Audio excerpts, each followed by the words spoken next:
one of the scariest things that you are going to do is actually negotiate a property purchase, or even worse, going to auction. It's when the auctioneer puts his hammer up and he says, going once, going twice, passed in.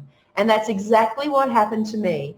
When we went to auction for our very first home, we had the property passed in. However, we were the highest bidders, so we got to go inside with the auctioneer and start negotiations. Oh my goodness, we didn't know where to start, but we had with us a pest and building report that indicated there was about $50,000 worth of work to do, and we also had a RP data, or Residex back then, report of comparable sales. So we were off and starting. So I want to share with you some great negotiation tips today with one of the best negotiators I have ever worked with, and I'm going to introduce you to him just in a moment. So without further ado, let's play the title. It's the First Home Buyers Show, where first home buyers go to watch their wealth grow. And here's your host, Jane Slack-Smith. Hello, it is Jane here. How are you going? And it is interesting here. We've got the First Home Buyer Scheme that has just been announced with more and more detail. And the detail is out there. It was released last Sunday. We now know the caps on all the capital cities. And we also understand that there is maybe about 10,000 people who are going to get access to the First Home Loan Deposit Scheme that comes out the 1st of 2020. So what does that mean to you? Well, that means that you should be saving your money now, but you don't necessarily have to have the hundreds of thousands of dollars that most people need. Now, in our financial freedom framework that we covered in episode 1, we talked about See It, the vision. We talked about Set It, getting the budget set up, understanding what you can borrow, then sourcing it, understanding where you can afford to buy. But then we get to the very next step in the process, and that is Slam It. And that's when negotiation comes into play, conveyancing, pest and building inspections. And today I have a very special guest with us, and that is Scott from Hello Haus. Now, Scott has been with Hello Haus for a while. He has been a real estate agent for, what, over 20 years, Scott? Yes. Hi, Jane. How are you? 20 years? I'm good. Now, Scott, tell me a bit about your background. You've been a real estate agent, but now you've kind of changed things up a little bit. I was just about to say, let's just call it how it is, ex-estate agent, which is the reason why I'm talking to you and I can give you all these insider tips. Otherwise, I'll be shot if I was still in the industry, giving away all the tricks of the trade. Well, I did my sort of apprenticeship here, if you like, in Sydney, and then went away to London and worked in real estate for 5 years there. Came back to Sydney and I was a director of Bell Property. Had 3 franchises in the Sydney's inner eastern suburbs, and then did that for about 15 years. And the last 3 years or so I've been property developing up on the Gold Coast and have set up a property negotiation business to help buyers and, get back on the other side of the fence for the first time ever and be transparent and do something completely different in the negotiation space to help people. Here I am today. Now, we kind of connected 3 or 4 months ago, and when Scott told me about his interesting business, I'd never heard of a professional negotiator before. I had to learn more. We put him to a bit of a test. I had him do a purchase or assist my best friend buying in London. It was a lot of late night negotiations and saving hundreds of thousands of pounds. And then one of my mentoring students, Sharon, which once again, saved tens of thousands of dollars. So, we put Scott to the test. He then came down and ran a mini masterclass for the mentoring students in Melbourne. And I just knew that as first home buyers, if you're not used to negotiating, then you need someone like Scott on your side. So, Scott, it's an absolute pleasure to have you here and sharing all your tips. Thank you. Thanks for having me. So let's, for those people who've never been, in the property market before, there's a number of ways that people can actually purchase a property. You want to tell us the differences? Yeah, the two you're going to come up most against in the main cities and more populated areas of Australia are going to be private treaty, where it's listed for sale at a price or it's a guide over a certain level. And the main one that you're going to come up against is auction. And auction is typically a property marketed either without price in some states or with a guide price in others of a maximum 10% range, with an auction typically on the 4th Saturday. And that tends to be how majority of property is bought and sold in Australia. And I think the thing is, I mean, for people who are in regional areas, it's usually the private treaty that we see. Yeah. And as you said, auctions I know in Melbourne are a bit of a sport. People just go out on Saturdays to watch them. Absolutely. It's a contact sport right across the country, and it seems to be that Australians are just obsessed with property. You know, you go to a dinner party and people are openly talking about what they paid or what something sold for, and it's not like that in every country. Certainly most countries I've travelled to, it's not like that. So we have a unique take on that whole property, sphere, and I think it was an interesting time for me to set up a business that offered buyers complete transparency and someone that was on their side, because I found from 20 years on the agent side of the fence that buyers were lambs to the slaughter. They're left on their own to find their own property, do their own due diligence, and fend for themselves when it comes to negotiation time, and that can be, to be honest, brutally aggressive towards them from the agent, and they end up coming off not so good. No, it was funny. There was one of the first home buyers that we interviewed last week on episode 2, and you came back to me with a comment that she had said something to one of the agents about, she didn't say, is there much interest? She said, how many contracts are out? And you said, oh, it's interesting. She said that because she probably didn't get the answer she wanted. Yeah, how many offers have you had, and what was the highest offer?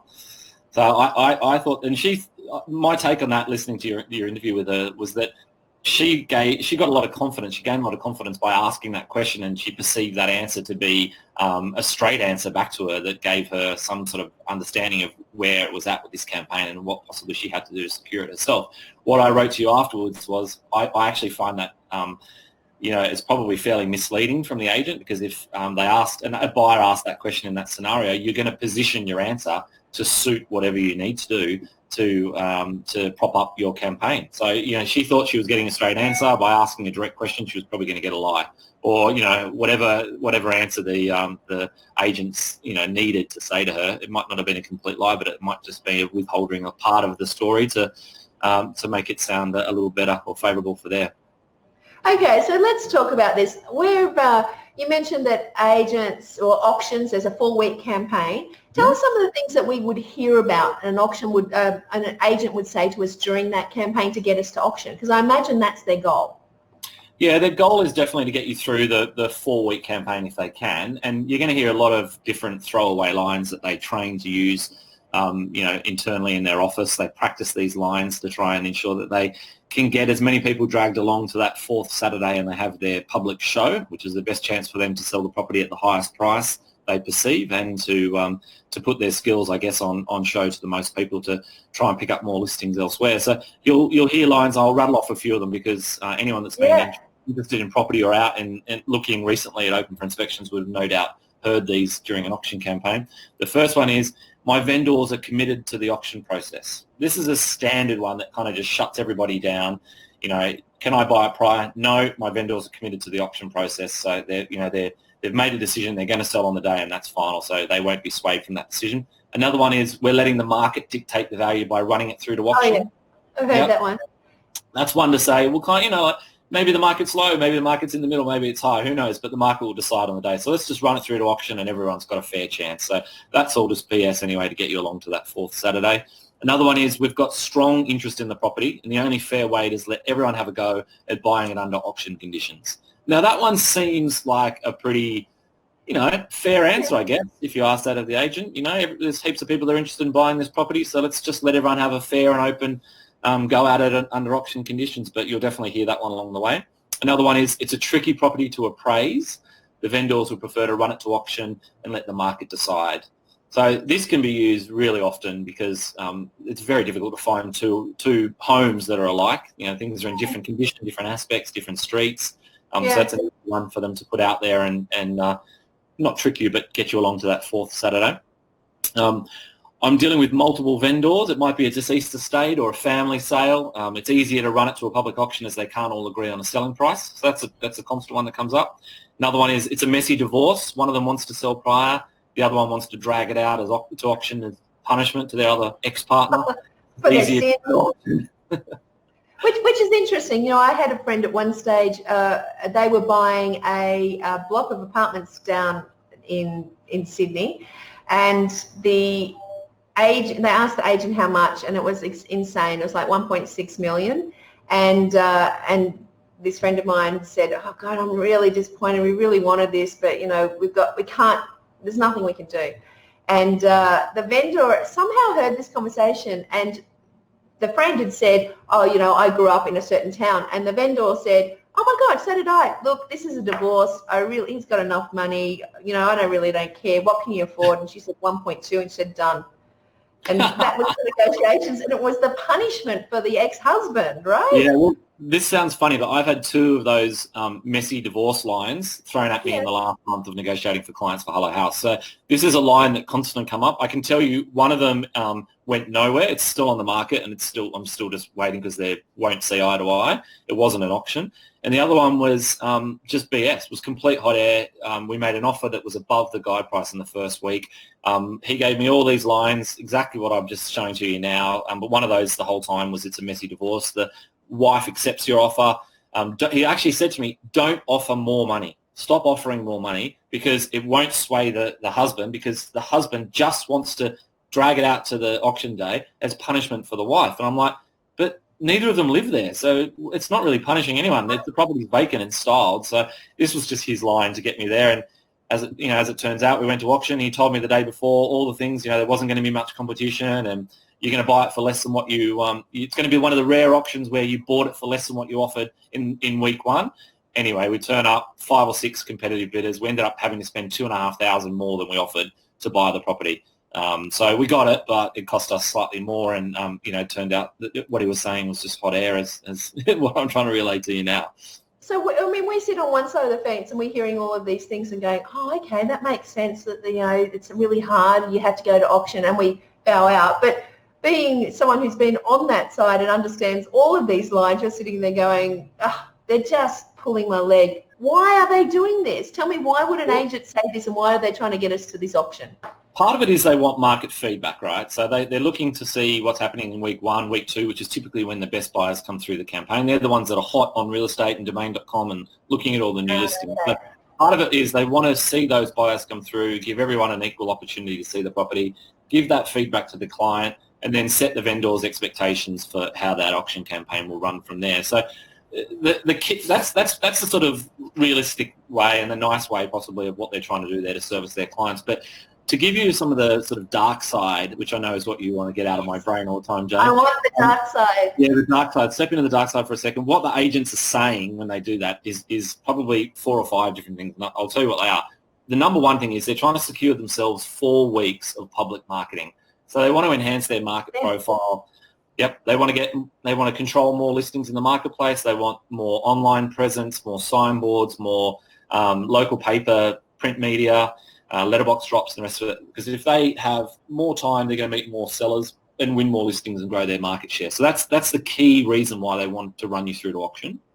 So this makes sense, doesn't it? Because if I'm thinking about selling my property, and all of a sudden I see XYZ real estate everywhere, and they've convinced the vendor to do every single marketing trick possible, and having websites for the property and all of the things that they're doing, I'm thinking, gee, XYZ is really clever at this. Maybe I should list my property with them. Correct. So that's what they're doing. They're getting free marketing. Yep. So you've got to be top of mind in that industry to retain market share or grow market share. So they absolutely want to stay in the public eye as much as possible. So that's part of the reason. The other thing is if they go for 4 Saturdays, they're going to get 8 open for inspections, because they do midweek open for inspections, or 7 possibly. So it means more open homes. It meets more neighbours, meets more potential sellers, and more buyers that they're going to cross-sell into office listings. So if you're not right for that property that you came through with me on Saturday on my auction campaign, I'm going to call you up on Monday morning. I'm going to get your feedback from it, and I'm going to try and cross-sell you into another listing that we might have that may be a better suitable property for what you're looking. So that's another key to it.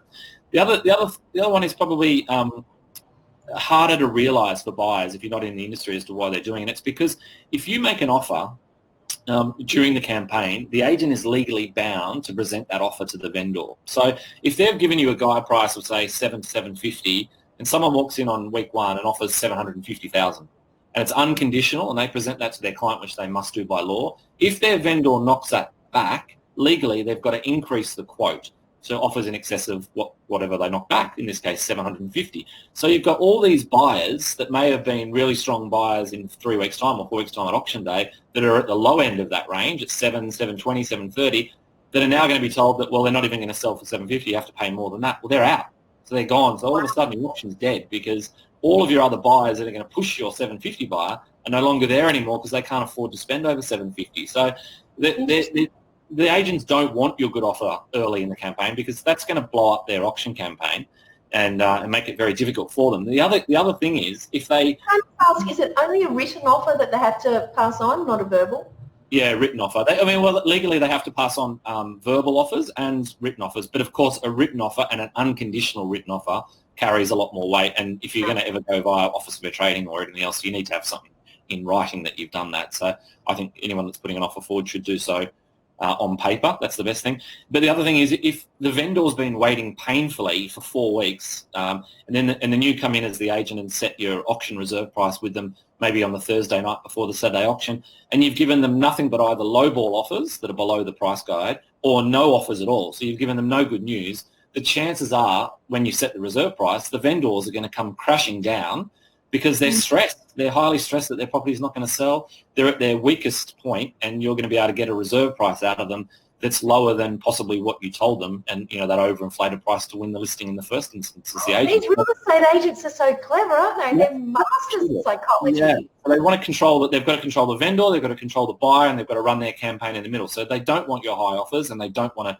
pump up the tyres of the vendor. They want to keep things status quo, and then get everybody to the pressure cooker environment of an auction, and it works both ways for them. They've got buyers that are highly stressed and they're all eager. They've had no bad news, so they're going to get lots of buyers there. They've had no reason not to come. And they're going to get a vendor that's highly stressed that may even move south of where their price they set on the Thursday night because they're under pressure to sell. So what ended up happening is auction day rolls around, all the buyers are there, they bid with confidence, it smashes the reserve price and keeps going. The agent turns around and says, I'm the reason why I'm the best agent and I sell for over reserve price. So, if you're going to sell, list with me. So I guess and then those that have bidded at auction and haven't been successful, they're obviously people that the agents are looking for the next auction as well. Yeah, absolutely. So where the more people you get there, the more people that show their cards, and then you've got the opportunity to sell them another property. And if the other thing is, if people go to auction, they have to get all their ducks lined up. They have to do, well, they don't have to, but they should do, and most do, strata report or a building and pest inspection, have the contract reviewed. So they've done the hard yards in terms of preparing themselves to purchase the property. So then you know that if they miss out, well, then you've got 2, 3, 4, 5, 10 underbidders that are genuine people that have spent money on this buying journey, and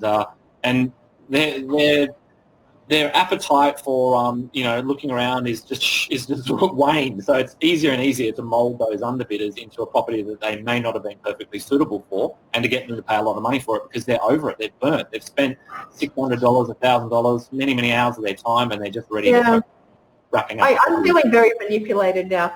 Okay, my next question. I guess agents, the dialogue that they have to encourage you to attend the auction instead of making the offering, or even if you had a previous offer, it's been rejected. What kind of dialogue are we going to hear? What do we expect to see?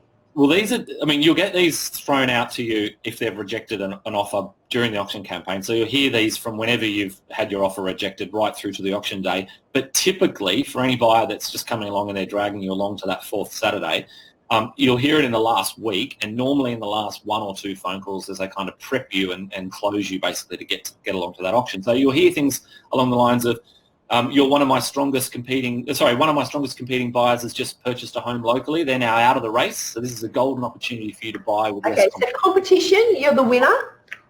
Yep, so let's kill off the competition now. We've built the competition up. Let's kill them all off to make it as easy for you on auction day. Second one is the owners have set a reserve price lower than the offer you've made. They're serious about it being sold on the day, so it's a fantastic opportunity for you. This means absolutely nothing. They've rejected an offer that you have made. Yeah. It's a reserve price which they don't need to disclose to you. So, it just is hot air and BS. So it's a line that you can use as an excuse to ring up and go, are you going to be there Saturday? Exactly. Another one is our best buyer's not got bank loan approval. So they haven't got their mortgage approved. They won't be able to bid at auction, but we will expect them to have it as a formality on Monday They simply ran out of time to get organised to get in place to bid on Saturday.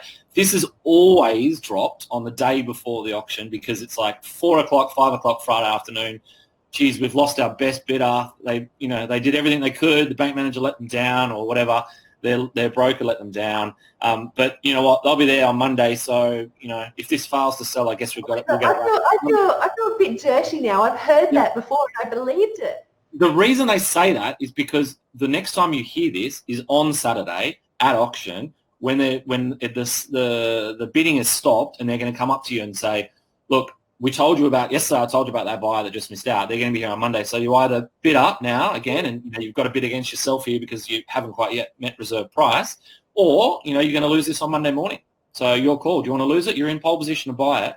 What do you want to do? And in that instance, people are just under the blowtorch. And, if it's another 5, 10, 15, 20 grand, depending on what you can afford and what you're buying, a lot of people just give in and pay the price because they think, well, here I am. I've almost got the keys. It's only going to take one more bid or two more bids. And that's when you really need someone like myself or that if you've gone through this training and understood what lines are going to be thrown and when, to be able to stand firm and say, hey, don't bid against yourself in this scenario. Hold fire.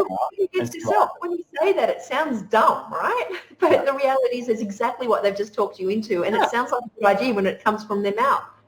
And when you feel like there's other people around you that have been bidding and competing against you, you just feel like they're not quite out of the equation yet. They're still in the room. They're still here. I need to kind of close this out and finish it. So that's why people, even though those other people have tapped out 20 grand ago or 50 grand ago and they can't afford it, they're not going to bid for it. They're just sitting there watching. But that's the theatre of it, and that's why they want to get you there because it's that pressure cooker that can't be replicated anywhere else. If I was bidding with you on the phone and negotiating, or even if I was having a coffee with you and we were trying to negotiate, it's very difficult for me as an agent to create competition. Really difficult. I can tell you there's other buyers, but if you physically can see them and there's everything's happening, there's an auctioneer shouting loud in your ear, 3, 2, 1, it's going to be called, it's on the market, it's going to be sold. You're like, okay, 5 grand or 10 grand, and you just pay it. And that's what they're preying on.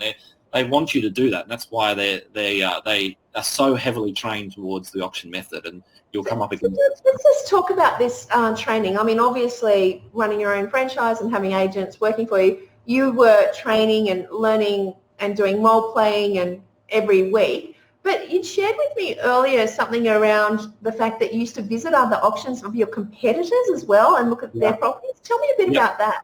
Well, we made it a bit of a staff deal, really, that you had to get out and see. So any new listing that came on the market, physically we would go and inspect it so that we knew as much as what the buyers knew when it came to negotiating, because we'd seen every property. So we really knew our market value and what was on the market competing against our listings and what choice buyers had. But beyond that, in terms of the auction side of things, we made it that all of our staff, when they possibly could, because sometimes it clashed with our own auctions, but we would send someone from the office if we couldn't all be there to go to our competitors' auctions to see what people are paying, how much demand there was in the market, how strong the bidding was, and who was making the bidding and who was the underbidder at the end of the day. Because the first thing we would do is we would know the faces, because those people have come around to our open homes. They're seeing we've met them before. As soon as they missed out, we'd be right next to them saying, you've missed this one, but I've just listed 14 Smith Street. It's going to come to market. How lucky is that? I didn't know I missed out. Well, and then you've done you're just fortuitous, and what a coincidence for you guys. Well, you're doing them a service at the end of the day. You're right there trying to find them another property, but you're just taking advantage of that before the other agent even has a chance to put a sold sticker on the signboard. So that's part of it. And it's also, the other part of it is when you're negotiating with me in a week's time or a month's time, I've taken notes that I saw Jane Slack-Smith at 12 Smith Street, and she bid up to 725 grand. It sold for 730,000. So I'm going to find another property. I'm going to ring you, or I might see you at another open for inspection in a few weeks' time, or whenever it might be down the line. You're going to bid, and you're going to be in a negotiation one-on-one with me, and you're going to tell me, look, I'll go to 700 on this one, but that's my absolute max. I'm only pre-approved for that level, and I couldn't spend $1 more. I'm going to say to you, you need to pay more for this property, and I'm going to find a way to make you pay more for it, right? That's what I'm thinking in my head, because I know, without saying it out loud, that I've seen you bid to 725,000 and miss out on another property. So I know you've got more money, and that will form the basis of how hard I push you to what you have to pay to buy this. So this is incredible, because we think about big data and, X-File kind of stuff. They're out there and they're tracking everything they're doing, and they're manipulators through advertising by knowing our likes and every needs. Actual fact, what you're telling me is real estate agents have been doing this for 20 years. Yeah, I mean, I don't know that all agents do that. I think we had a really strong business because we went that extra yard and did the work to make time to go and do these things and understand it. But what a lot of people forget, and agents have got a really bad name, and for good reason, I think, which is why I've changed over from that side to helping buyers and being transparent. But what you've got to forget, and I think it is lost on a lot of buyers, is that you're dealing with someone that is paid to get the best result for their client, who's the seller. So whatever tricks and tactics are deployed to get you to pay that is because the vendor's paying us to do that, right? We're rewarded to get the best possible financial result. And the reality is, and this is where it gets silly in property in Australia, is I may do that to you as the agent on that property, and I understand that I'm going to get you to pay the most money. But the reality is, when you go to sell your property, likelihood is you'll employ me because you know how hard I pushed you in the first place and that I got you to do that. So it's like this vicious circle that never goes away, because all the vendors, even though they know those tricks that were deployed on them, they want that agent to do that to the buying public to get them the best possible price. It's just human greed. It's human greed. It's interesting.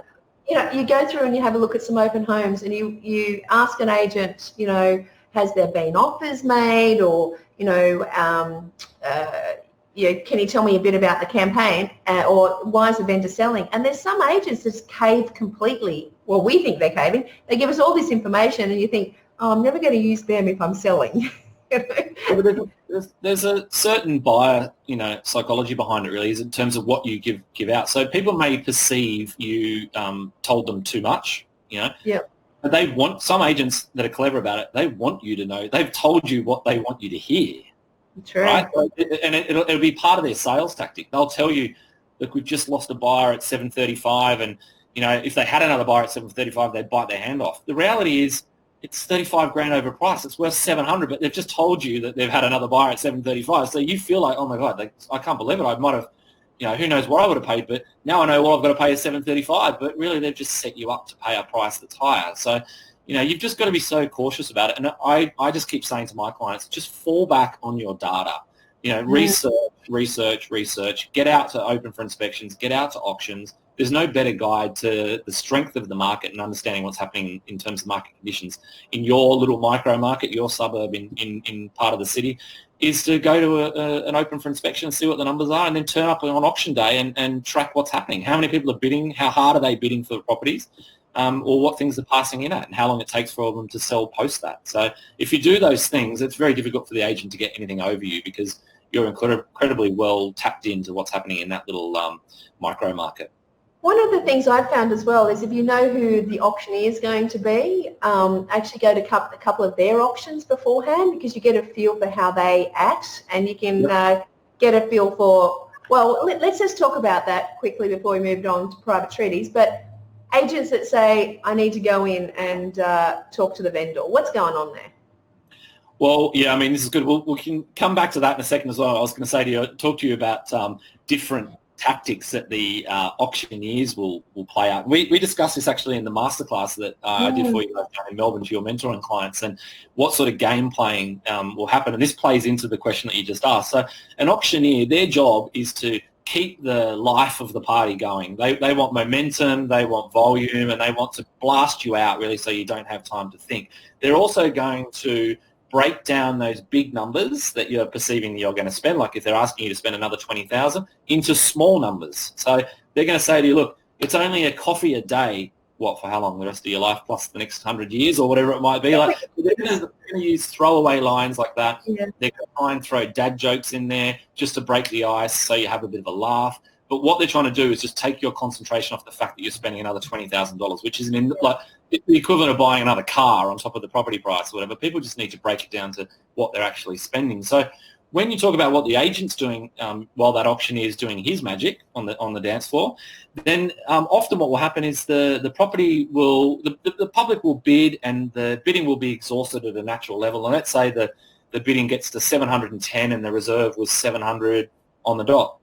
They won't call the property on the market. They'll let it get to whatever the number is where the public's exhausted. Then the agent will ask for time for the auctioneer. He'll say, bear with me, I just need to go inside and take instructions from the vendor.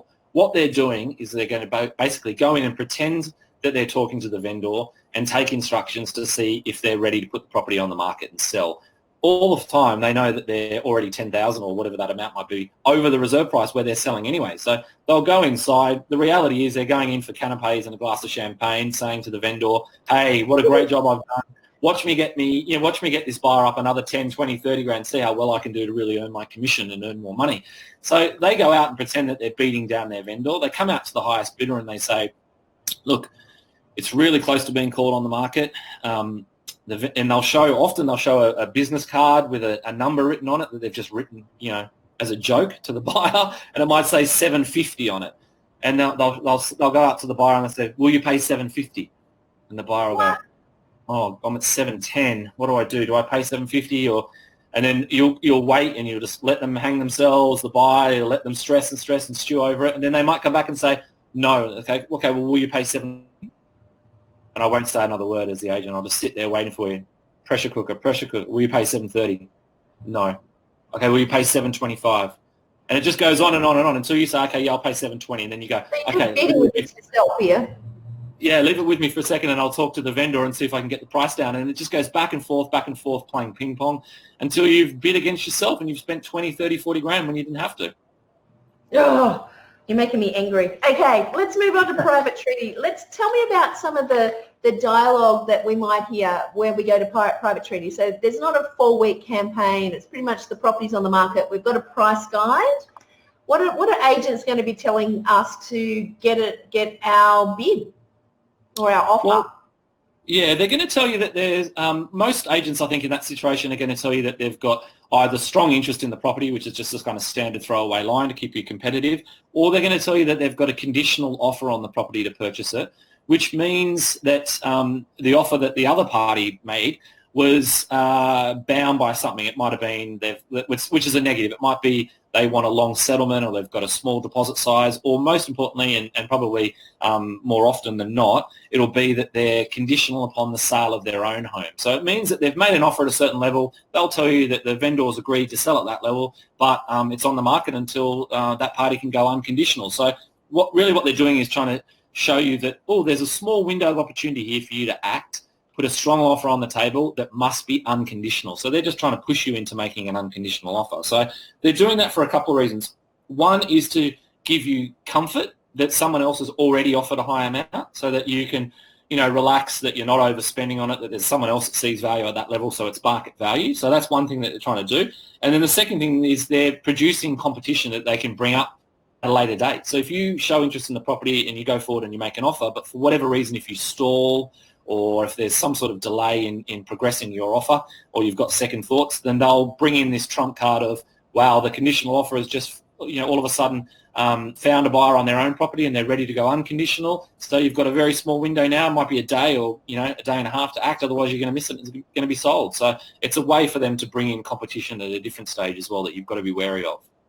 Is there any way that you can actually tell if they're making that up or not? Like you'd be sitting there going, even if they're making it up and there's someone who's about to put in an offer, should I do something to keep my hand in? Like, is there anything that the buyer can do at that stage, or is it just sit it out?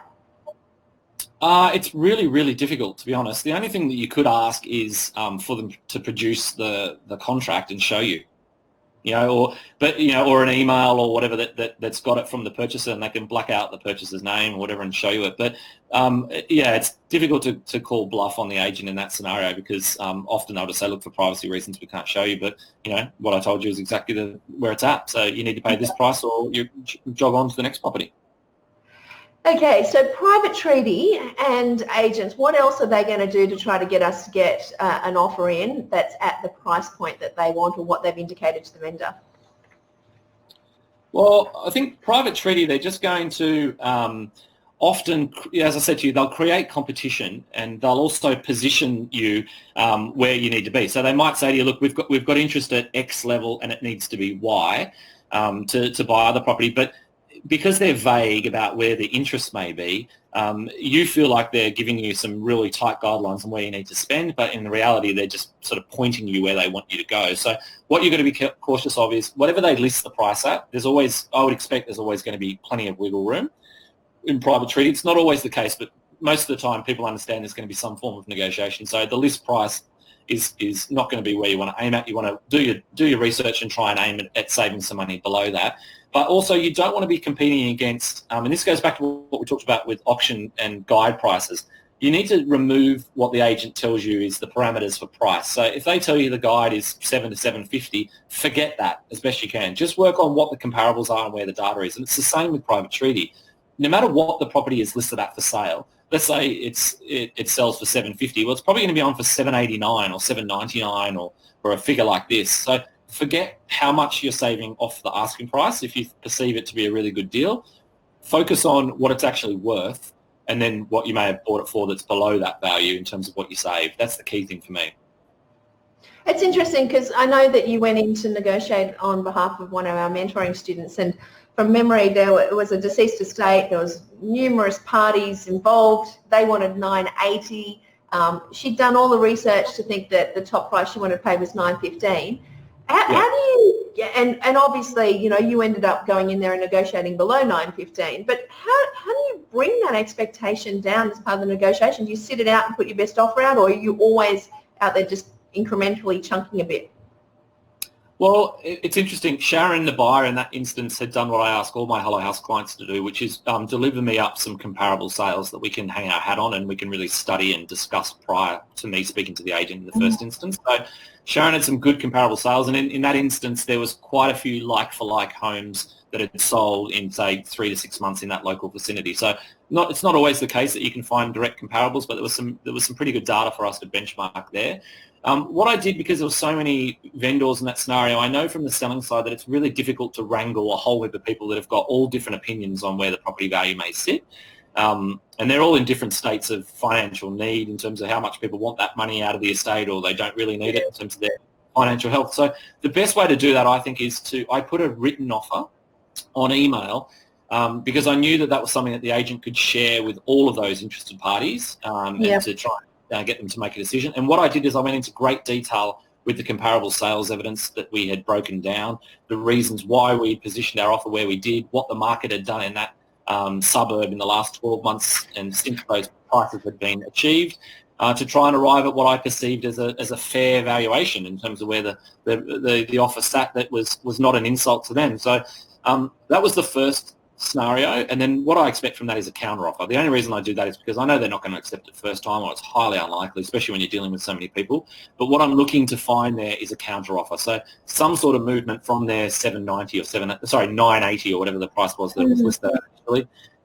It didn't happen in that instance, and it took probably another week or 2 weeks, probably another week actually, for me to then dig deeper with the agent and push the agent a little harder, to try and push his clients to give me a figure that they'd work on. And over time, they came back with a figure that was kind of 930, 940, and then we increased a little bit and we got there in baby steps. But what they needed to see from me, I think that made a big difference in that instance, and I use this a lot when I'm negotiating, is that you've got to create a second property that you've got under offer. So in this instance, on Sharon's behalf, I play the game as the agents are playing it against us. I say to them, well, look, you know, we're offering $897, I think is the first offer that we made on that property. We're offering $897,000. We believe that to be a phenomenal offer and fair market value for this property right now today. But unfortunately, and this is not, you know, something that's out of my hands, but Sharon's already found another property. I've negotiated that deal for her previously. This is her preferred property, the one that we're talking about with you today. But I've got a timeline where I've got to act on this other property, and Sharon doesn't want to miss either of those two options. So we're going to go for your property first. These are the terms. Just know that if your vendor doesn't accept it, knocks it back, that I'm under extreme time pressure and we're going to move on to property two. So that's how I frame that first offer. So so then the agent, it's not coming from the agent. The agent can pass that off to the buyer and say, listen, you know, the buyer's under a lot of time pressure. They need to act, you know, you're going to miss this person because the buyer's told you that in writing. They can see that there. So I'm just trying to make the agent's job to close their client easier. And then, you know, it came back, and then I can buy more time if I need to. But essentially, I had to get there in steps, and every single negotiation is different. Sometimes those steps are really quick and easy. Sometimes it's dragged out. That one took nearly 2 weeks of negotiations, but we got there. And at the end of the day, Sharon, if she was bidding herself, could have stepped up and spent more money, and she was prepared to do that. Multiple times, if you speak to her, Yeah. she'll tell you the same thing, that she said, I just told Scott, I'll pay that money. I'll pay that $9.15 or whatever it is now, and let's just wrap it up at $9.30 or whatever it was. But I just kept holding her back and said, let's just do it in baby steps. And the reason I was able to do that is because I asked closing questions, and I ask questions all the time on the agents. And one of the agents one of the questions I ask the agents throughout that negotiation when it drags on is, who are we competing against? Is there any other buyers on this that are at the same price point? Are we the highest bidder? Questions like that, because what I'm trying to obtain from them is there anyone else that's giving me time pressure on this, or can I keep playing the game that I want to play to get the price as low as possible? If I play that time game, which people watching this now might think, okay, I'll just drag this out next time I offer and it'll happen over a week, you just get gazumped. Someone else will come in that was right behind you, beat you to it, and you missed the property. So you've got to know where you sit in that food chain and whether or not you're the top bidder and whether or not you've got the time to play those games. And in that instance, I did, and I was able to drag it out and wear them down. Well, look, if you're listening to this and you're going, oh my gosh, it's all so stressful, this is why I wanted to introduce you to Scott, who's the supreme negotiator, as you can see. Now, for Sharon, he got them down from $9.80 to $9.08, and, she was very happy to pay a small percentage of the difference of what she wanted to pay at $9.15 to $9.08, the difference there to Scott to do negotiation on her behalf. So Hello Haus and Scott Aggett is going to be, let me put it in my group so you can see this, is going to be in our Facebook group supporting our first home buyers. That's the Facebook group First House Buyer. I really encourage you to go over there and ask Scott these questions. I'm going to put an offer in, or the agent says this, I'm not sure what they're saying. And I know for a lot of you that you're not all the way through to, actually negotiating at the moment. So come back to episode 3 and listen to this, because it is insane what agents are actually saying and what we're hearing and interpreting and what they're really meaning. So, Scott, I think you said to me earlier this week that you were talking to an agent who said he refuses to deal with you because you negotiate too hard. Yeah, but there's a reason why he said it though, right? Because he had an overpriced vendor and an overpriced property, and he wasn't doing the hard work to get that vendor down. So he just refused to take offers from me because he didn't want to just have to keep dealing with me because I was pushing all the wrong buttons for him. So and legally he has to, right? Yeah, legally he has to, but he got to a point where he just didn't want to deal with us, so he just cut the buyer out altogether. But he cut his nose off to spite his face. That property's still sitting there for sale today and will be for some time. And I guess you're just sitting there waiting for them to be realistic on their price point. Yeah, we're waiting. My client's happy to buy it at the right price, but I'm saying to them, you've done your research. That's what it's worth. So don't pay any more. And there'll always be another property, and that's the hard thing to explain to people, especially when you're emotionally involved in the process, that there are other properties, there'll be other opportunities, and sometimes you've just got an agent or a vendor that just won't play ball, and you just have to, give up on those ones and focus on the next property. I know at the moment, we've got a couple of buyer's agents working for clients of ours that we're managing, concierging the relationship, and I'm having these constant conversations with them, which is, you're 2 to 3 weeks in. I understand, that you're frustrated that you haven't got properties coming up that you're interested in at the moment. Negotiation's so much easier with private treaty and not going to auction, so we're looking at those first. But, we're going to start looking at the auctions, but at that higher price point, that 1 to 1.1 million, there is low supply, but at 5 to 750, the buyers agents I'm working with at the moment, we're seeing a plethora of private treaties. So there really is 2 markets working at the moment, and often in any market. So, people just have to be aware that, there are market conditions that you're up against as well, but, a good, clean negotiation is going to be one that's going to allow you to buy at or below the market value and not overspend to start with. So great tips, Scott. The other thing I was going to say is it can change really quickly too. So if you're in the market for 2 or 3 months, it may have changed in that time in terms of your little micro market. So you have to just, if you're going to commit to buying, you have to just commit to it and stay really active for a short period of time. And that's just a sunk cost in terms of your time to make sure you don't overpay. And look, this is a really important point too. On average, most Australians, can negotiate a property once every 10 years. As a first home buyer, you may never have negotiated on a property. So actually understanding, this nice real estate agent that turns up and is all smiles and, is seemingly helping you out is actually a master at negotiation. They role play this every week. If they're like people who work for people like Scott when he was on the dark side working in real estate, they've got them going and watching you at auctions, watching you at open homes and knowing what your price point is. So, it is stacked against us. So it's really important to understand the importance of negotiation when we get through the entire, process of finally finding properties and then starting the negotiation. But as Scott also said, having a second property as well, and having, don't just choose one property and that's your whole focus, being aware of what's happening in the market, because, you've said previously, Scott, that you've used that as a buying negotiation for the agents. So you say that we've got another property we're looking at, but this is the preferred one, what can you do? Yeah, it's crucial to it because it puts time pressure and back on the seller. And if you don't do that, then they know that they're just going to drag you along and make you pay a higher price for it because you're desperate to buy this property. But as soon as you say to them you're not desperate right from the start, and you have to frame it like that you say it right at the beginning. It's got to be right in that first conversation or first few conversations that we've already a long way down the line on another property, and unless we act on that fast, then we're going to miss out, and we're not going to miss out. We've got control of this, and we're going to drive this really hard. So yeah, it's important that you drop that line in very quickly. Well, look, great tips. I really appreciate you joining us today and sharing your knowledge and insider information as well from the dark side. Now, as I said, head over to the Facebook group, First House Buyer. Scott's in there and is one of our supporters who will be there supporting you. If you've got any questions on negotiating or where to even start with making an offer, or you can talk to him about his services at Hello Haus, where he can go and negotiate for you and take all the pressure off. Head over to that Facebook group, and we look forward to hearing your questions there. So thank you so much, Scott. I really appreciate your time today. Thank you. Bye. Well, that's it, guys, for today. Let's do a speedy summary of everything that we've learned.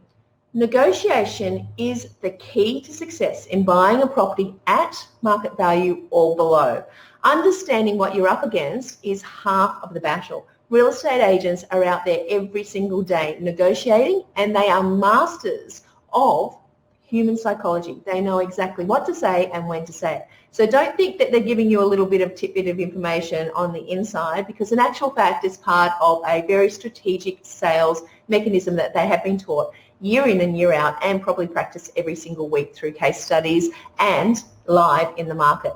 So Scott Aggett from Hello Haus joined us today. He's a master negotiator and an ex-real estate agent who's decided to leave the dark side and come over and help people negotiate. He's shared some incredible tips and tricks about what the differences are between the auction process and the private treaty process, what agents will say to you. And I have heard some of the statements that he's made today. I now cringe because I heard them and believe them, why the agents are saying them, and what they actually mean. So at the end of the day, you want to be the one that's in charge of the entire situation, and the situation is you negotiating to a market value or below.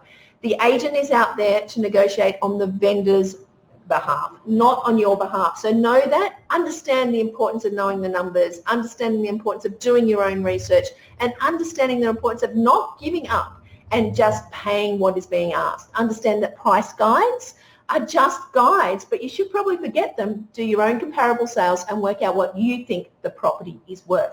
Understand that, although you might want to put in an offer prior to auction, that could just be used as ammunition for the agent to go back to the vendor and say, here I am, a clever person. If you put in an offer that is going to be a lower part of the price guide, as Scott said, that could actually be something the agent doesn't want to see. So they may not be encouraging you to do that, because they then need to change the price guide if it's a little bit higher to what they have been suggesting to the market. So there's so many things going on in play there.